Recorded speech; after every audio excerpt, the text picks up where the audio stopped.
కప్ప కథ. తెలివైన కప్ప. ఒక పెద్ద అరణ్యంలో ఒక చిన్న పల్లం దగ్గర 3 కప్పలు ఉండేవి.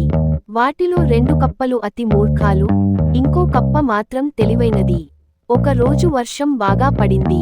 ఆ వర్షానికి ఆ పల్లం నీటితో నిండిపోయింది. నీటి మట్టం పెరుగుతూనే ఉంది.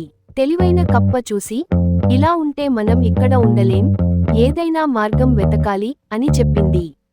కాని మూర్ఖమైన కప్పలు నవ్వుతూ, ఇది చిన్న విషయానికి నీరు తగ్గిపోతుంది అని అజాగ్రత్తగా వ్యవహరించాయి. తెలివైన కప్ప వెంటనే పల్లం గోడ ఎక్కి బయటికెళ్ళిపోయింది. అదే సమయంలో వర్షం ఇంకా పెరిగింది. నీరు పొంగిపోర్లి ఆ పల్లం పూర్తిగా నిండిపోయింది. మూర్ఖమైన కప్పలు బయటకు రాలేక నీటిలో మునిగిపోయాయి. కానీ తెలివైన కప్ప తన తెలివి ఉపయోగించి ప్రాణాలను రక్షించుకుంది. నైతిక బోధ. సంక్షోభం వచ్చినప్పుడు ముందుగా ఆలోచించి చర్యలు తీసుకోవాలి. ఆలస్యం చేస్తే ప్రమాదం తప్పదు. ప్రేమతత్వం ఛానల్ని సబ్స్క్రైబ్ చేసుకోండి.